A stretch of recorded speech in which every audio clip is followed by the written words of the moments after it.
Coming up on Great Lakes Now, teaching lake whitefish to thrive like they did in the old days. They're in-stream incubators, so we'll put fish eggs in all these little holes. And so we'll put roughly about 2,000 whitefish eggs in a plate. Taking millions of visitors up close to Niagara Falls. The water's really screaming, so the currents are constantly changing. You really need to be on the ball here. And news from around the lakes.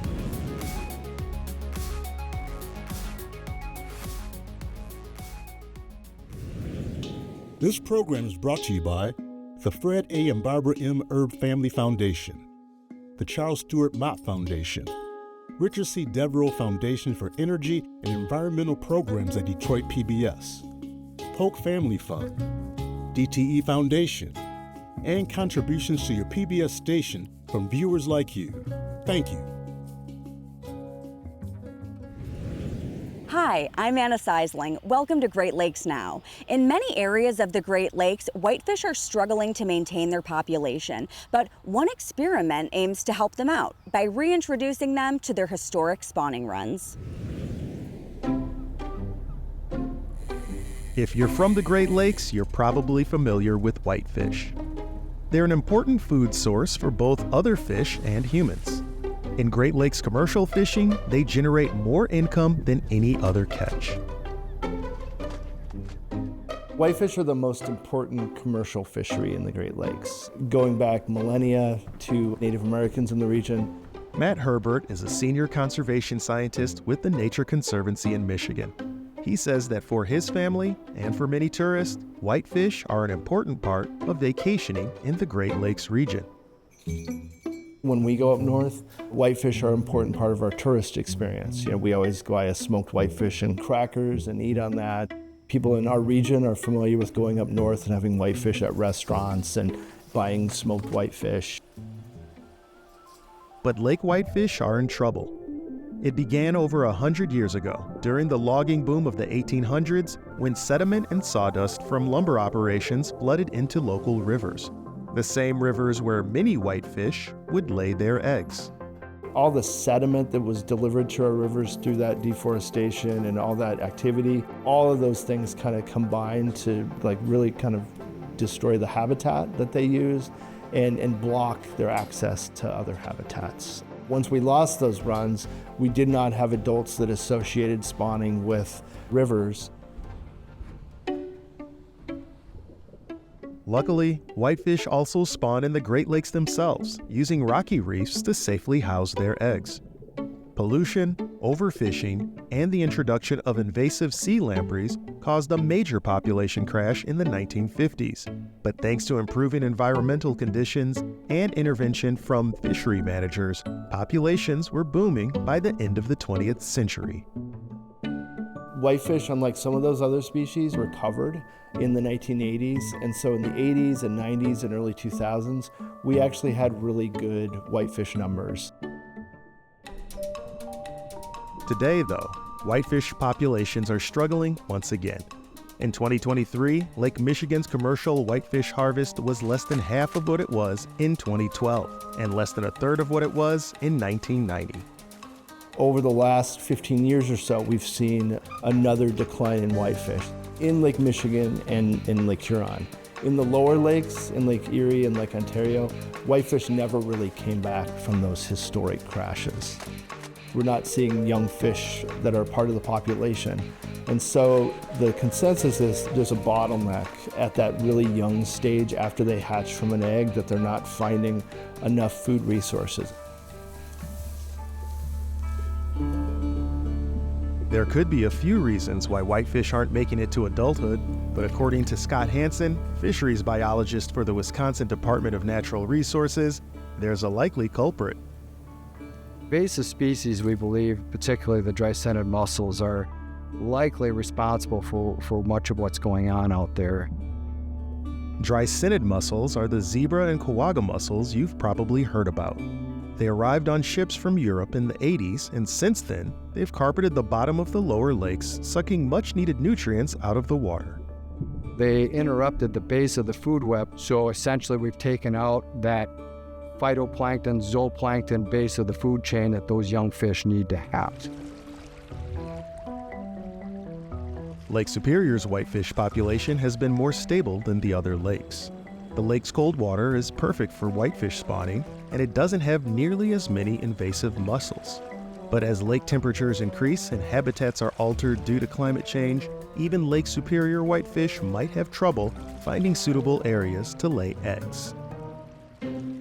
Lake whitefish spawn on cooling temperatures, so we need to have clean, cold, well-oxygenated water for those eggs to survive and then to hatch. If our water continues to warm up, that cold water area that they have to have at certain times of the year is going to get smaller and smaller. So, if whitefish are losing ground to warmer temperatures and invasive species, where can they go? Rivers may offer a solution. In the mid-90s, biologists in Wisconsin were surprised to see whitefish spawning in rivers flowing into Green Bay, which hadn't been seen since the late 1800s. Whitefish found their way back into the rivers in Wisconsin in the mid-1990s. The first evidence was, I believe, 1994 in the Menominee River. We started looking in these other rivers. First found them in the Fox River, then in the Peshtigo, then in the Oconto rivers. And that hasn't occurred in over a century. Nobody knows why whitefish return to Green Bay tributaries, but it's a good sign for the health of the rivers.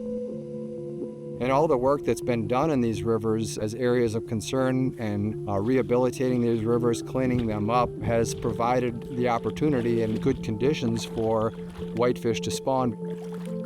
That spawning is one reason why Green Bay has a relatively stable whitefish population. There's an effort to recreate the success throughout the Great Lakes, starting in Michigan. If we can get whitefish spawning in rivers of the Great Lakes, that should provide food resources for them to help them increase survival at that young stage and help to rebuild populations in Lake Michigan and Lake Huron. And that's just what the Nature Conservancy, the Michigan Department of Natural Resources, the Bay Mills Indian Community, the Sioux Tribe of Chippewa Indians, and the Little Traverse Bay bands of Odawa Indians have all joined forces to do. Chris Dye manages the Little Traverse Bay Band's hatchery in Levering, Michigan, just south of the Mackinac Bridge. We'll go up there, we'll put the eggs in the river, we'll let them hatch out naturally, and hopefully they will imprint to that river. In the fall, eggs were collected from wild-caught whitefish in Elk Rapids, Michigan. The eggs were raised in the hatchery until they were eyed up, or until their eyes were visible. In February, they were ready to go into incubators. These are in-stream incubators, so we'll put fish eggs in all these little holes, all these little cells, and fill them up, and we'll put 2 together, and that'll enclose, make a little plate for us. And so we'll put roughly about 2,000 whitefish eggs in a plate. Dye and the hatchery team loaded more than 100,000 eggs into incubators bound for the bottom of the Jordan River, about 40 miles south of the hatchery. This is one of the 3 rivers that's been stocked with whitefish for the project. The researchers are hopeful that the baby whitefish will spend the first period of their lives in these rivers where there should be enough food to help them mature before venturing out into the lakes. We have these anchors that we'll clip them onto, and they'll kind of hold in the water. And so that'll give the eggs a chance to be in the river, to imprint, to do their thing. And when they hatch, they should be able to emerge and hopefully drift downriver like they would naturally. We are estimating right now the eggs are going to hatch in about 4 weeks. We believe that when they hatch, that's when they have that cue for them to imprint and want to come back. After putting them in water, the hatchery staff kept track of the water temperature to predict when the eggs would hatch. Once the temperature was right, they sampled the river for newly hatched whitefish. A lot of larvae, fish that spawn in rivers, they'll actually wait till the middle of the night and they'll get up in the water column and they'll drift down the river. Right here. And if we put a little net out there, we can actually catch and have like a subsample of who's drifting down the river. And if we set this up below our incubators, we can see how many fish left the incubator and went downstream. About a month after putting the incubators in the water, they found something. Those are what we're finding. So those are little baby whitefish. Will these baby whitefish be able to reach adulthood? And will they return to this river to spawn? We'll have to wait to find out. This isn't going to restore all of Lake Michigan, but if we figure out how to do it, we'll be able to scale this up and we'll be able to apply this elsewhere. So in 5 to 7 years, they may return and we'll know for sure that it worked. For more about the fish of the Great Lakes, visit greatlakesnow.org.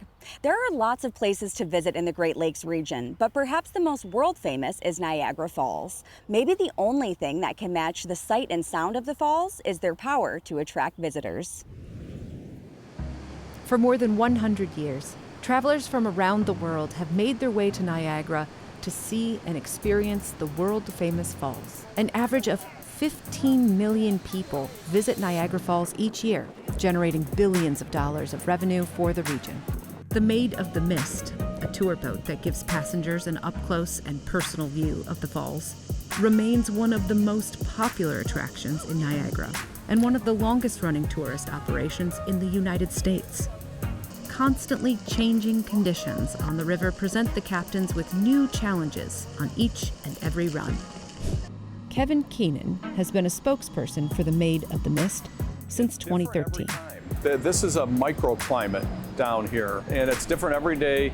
It depends on what the direction of the wind is. The currents here are very challenging, and so the captains have to go through extensive training to make sure that they are able to navigate the waters here in the lower Niagara. Captain Michael Dennis started as a deckhand on the Maid of the Mist in 2014 and has worked his way up to the captain's chair. One trip we may get to the dock and it's, oh, this is not too bad. And the next trip, you know, the water's really screaming. So the currents are constantly changing. You really need to be on the ball here. The tour boats bring passengers directly into the heart of the horseshoe so they can experience the full force of the falls. We've got a couple landmarks that we use that we base off, you know, how far we can go into the Horseshoe Falls. And we've also got a radar. There's definitely a point where you need to be on the ball because you get in there at a certain point and you don't want to go too far, you know, like safety is the biggest thing for us here. It just takes a lot of trips under your belt to really feel somewhat comfortable up here. With a passenger capacity of 600 per vessel and 1.6 million guests per season, the captains and crew have many lives in their hands. We're not always going to get that, but got, you know, 400 or 500 lives on here. So yeah, there's a lot of responsibility. The Maid of the Mist began operating in 1846 as a steamboat ferry for stagecoaches crossing from the American to Canadian landings. Operations were paused during the Civil War, but in 1885, the Maid of the Mist relaunched and has been in operation ever since. In that time, the fleet made the switch from steam to diesel, and then recently went to electric. In 2020, 2 e-boats, all electric, zero emission vessels were launched. These are the first e-boats of their kind in North America. E-boat benefits include no engine vibrations, no engine noise, and no stinky diesel fumes. These nearly silent vessels allow guests to experience the river more fully, from the calls of shorebirds to the roar of the falls. And it's a different experience for the captains, too. Down here, it's kind of specialized. There's not a wheel. You know, you kind of come in here and it looks a little different. So the technologies, that's what takes a little bit to learn. I operated Maid 7 for a while, which has 2 diesel engines in it and 800 horsepower, standard twin screw boat. This boat, you know, 100% electric, no diesel generator backup or anything. I think it's about half the horsepower of the twin screw, so we were kind of skeptical. It's a lot of water coming down. The water that flows over the Horseshoe Falls lands with 2,500 tons of force. Would these new electric vessels be able to handle the extreme conditions here? I had taken thousands of trips on the deck over the years, you know, and had Maid 7 in here, but this was all new for me. So I said, I'll just kind of creep up to the Horseshoe, feel the currents out a little bit, and maybe I won't go all the way in. Before I knew it, I was all the way in. Some days we've operated the diesel boat in very high water. It's hard to get in, like you're giving it a lot of RPMs, a lot of throttle. Then you take this boat out on the same day with less horsepower on paper, but you can get right in there. So it's like an immediate thrust. It's very powerful. The crew is prepared for all types of emergencies, including rescuing a young boy who got swept over the falls. Roger Woodward went over the falls in the early 1960s. He had a life preserver on. He went over the falls and he survived, and he was fished out of the water by the Maid of the Mist cruise. Not everyone wants to see the falls from the water, though. For those visitors who prefer to stay a bit drier, provincial and state parks on each side of the falls provide a variety of ways to experience the area, from rustic hiking trails to visitor centers with multimedia exhibits. Robert Nichols founded Over the Falls Tours with one passenger van.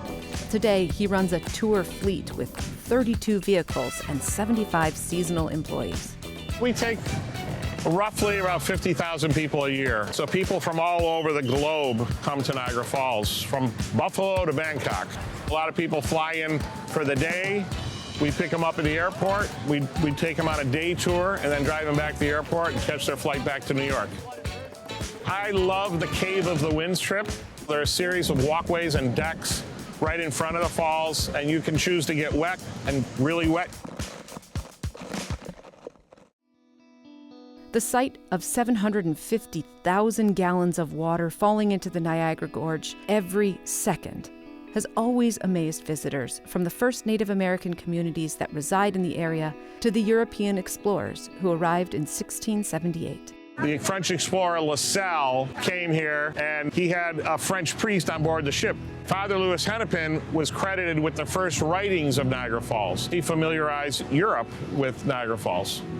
More than a century later, one European visitor would make the falls a famous destination for celebrating new love. Napoleon Bonaparte's brother came here on his honeymoon, so since then it's been known as the honeymoon capital of the world. They say that the negative ions that's produced from the falling water make people feel happy. The falls haven't always been in this spot. 12,000 years ago, when they first began to flow, they were located 7 miles downstream near the current location of Lewiston, New York. But over the years, erosion has brought them to their present location. They worked their way back, carved out this gorge you see here to where they are today. These days, the erosion is much slower because about half of the Niagara River's natural flow now is diverted to drive huge hydroelectric plants on the U.S. and Canadian sides. If they allowed all the water to go over the falls all the time, the falls would erode about 3 to 4 feet per year. But because we take so much water out, we're slowing down the erosion to about 1 or 2 inches per year. When night falls, the lights come on. There's LED light panels across the river on the Canadian side that shine up the American Falls, the Bridal Veil Falls, and the Canadian Falls. And they light up the falls every evening, 365 nights a year. During the tourist season, they blow off fireworks at 10 o'clock. It's a joint effort between the City of Niagara Falls, New York, the City of Niagara Falls, Canada, the province of Ontario, and also the New York State Parks and the Niagara Parks of Canada. We're so rich in history. Not only do we get to educate people about Niagara Falls, we get to entertain them. The best part of my job is just to see the smiles on people's faces. When I was a deckhand, that was one of my biggest things. I'd walk around and meet all these people from all over the world, places I don't even know where they are. You hear people laughing out there right now. It's just a cool feeling. We're making memories for these people and ourselves. We have a good time down here. It doesn't feel like I haven't worked in years. Not a lot of people can say that they're operating a boat in Niagara Falls, so it's a unique thing. I'm very happy that I'm able to do it. For more about Great Lakes history and tourism, visit greatlakesnow.org. And now it's time for The Catch, where we bring you news stories and events from around the Great Lakes. Public health officials in Michigan have encountered a rare piece of good news when it comes to PFAS. Kelly House covered the story for Bridge, Michigan. For some fish species, including smelt from the Great Lakes, PFAS levels are actually lower than public health officials previously thought.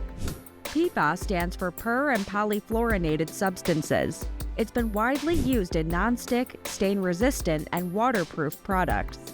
The bad thing about these chemicals is that they do not readily break down in the environment. So that's earned them this nickname forever chemicals. They're linked to things like cancer, immune system breakdowns, hormonal problems, high cholesterol, even reduced vaccine response.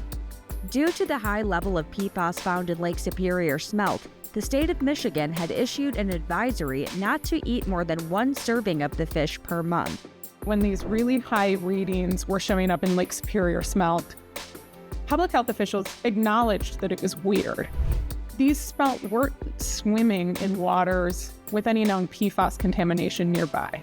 So it seemed strange for them to be showing up with these really high levels when no other nearby fish were showing similar problems. After conducting new tests, scientists discovered that a naturally occurring bile in smelt had been interfering with the results. That has characteristics that show up on testing as PFAS. So it was artificially making these test results appear as if PFAS levels were sky high when in fact they weren't. State officials are now going through hundreds of past fish samples to retest them using a method that works around this bile issue. The original testing method were showing PFAS levels in the hundreds of parts per billion. Now, it's more like the teens or even the single digits. And it's not just smelt affected by the new findings. I saw results for sunfish, for rock bass, and for smelt, all of which essentially showed the same thing. Original test results showing really high PFAS levels, and the new test results showing dramatically lower levels. Kelly says that despite new information, the state is holding off on changing its advisory until it knows more. Just because there's less PFAS in the fish doesn't necessarily mean it's safe to eat more fish. State officials basically say they need more time to digest this information, and they will likely be changing fish consumption recommendations when they release the state's new annual guidance this year. A recent study has explored the impact of water clarity on the survival of loons. Kirsty Marone covered the story for Minnesota Public Radio. The study was conducted by Walter Piper. He's a biology professor at Chapman University in Orange, California. It was published in the journal Ecology. And Piper has spent about 3 decades studying loons in northern Wisconsin. Piper has found over the past 25 years or so that loons in northern Wisconsin have declined by as much as 22%. The researchers used satellite imagery to calculate the clarity of 127 northern Wisconsin lakes between 1991 and 2021. They focused on the month of July, when baby loons are still relying on their parents for food. Water clarity is important for loon survival because loons are diving predators and they rely on their keen underwater eyesight to catch their prey. Piper found that there was a positive correlation between the clarity of those lakes and the survivability of those loon chicks to reach adulthood. Adult loons were able to hunt more effectively in clearer water, which meant that they were better able to feed their chicks. Climate change is a significant factor that can reduce water clarity. Climate change is causing heavier rainfalls during the summer, and that's washing sediment and nutrients into lakes. And those nutrients can cause algae blooms, and that all makes lakes less clear. The National Audubon Society did a study a couple of years ago about birds that are susceptible or vulnerable to climate change. And they put loons in the moderate category in terms of vulnerability. And they said that loons are likely to lose a lot of their breeding range. There's still a lot that researchers don't know. They plan to continue studying how loons are affected by water quality. Piper's research team does plan to continue their research. He's actually continuing work in Wisconsin and also in northern Minnesota. There's still a lot of work to be done to really understand the impact of climate change. And now an excerpt from our digital series called Waves of Change, where we look at the environmental justice movement throughout the Great Lakes. This month, we spoke with Monica Lewis-Patrick, activist, president, and CEO of We the People of Detroit, an organization that works to empower Detroiters around key issues in the city, including access to clean water. Some of the work that we've done is we created something called the Community Research Collective, where we brought together about 67 experts and scientists and scholars, but also community experts and artists and media makers to be able to form the Community Research Collective that gave face and gave really an explanation to what was happening around water shutoffs, not only in Detroit, but how it was lending itself to water inequities across Michigan. One of the things we did was we mapped the Detroit Water and Sewage Department system, because a lot of people had difficulty wrapping their minds around how massive this system is. DWSD provides water to 40% of the entire population of Michigan. So when people were saying, we don't care that they cut off water in Detroit, those black people ought to just pay their bills, they didn't understand that the infrastructure of Detroit is connected to their homes, to their communities as well. So this is why we must think of water holistically, as a human right, as something that we all must invest in. Thanks for watching. For the full interview with Monica Lewis Patrick, or for more about any of our stories, visit greatlakesnow.org. When you get there, you can follow us on social media or subscribe to our newsletter to get updates about our work. See you out on the lakes.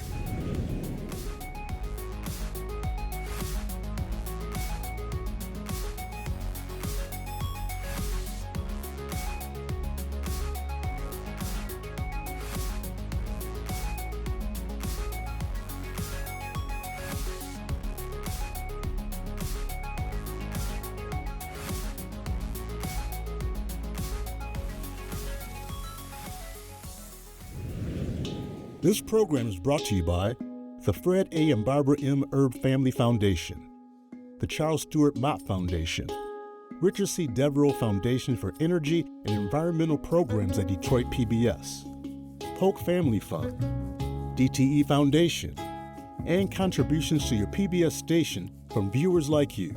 Thank you.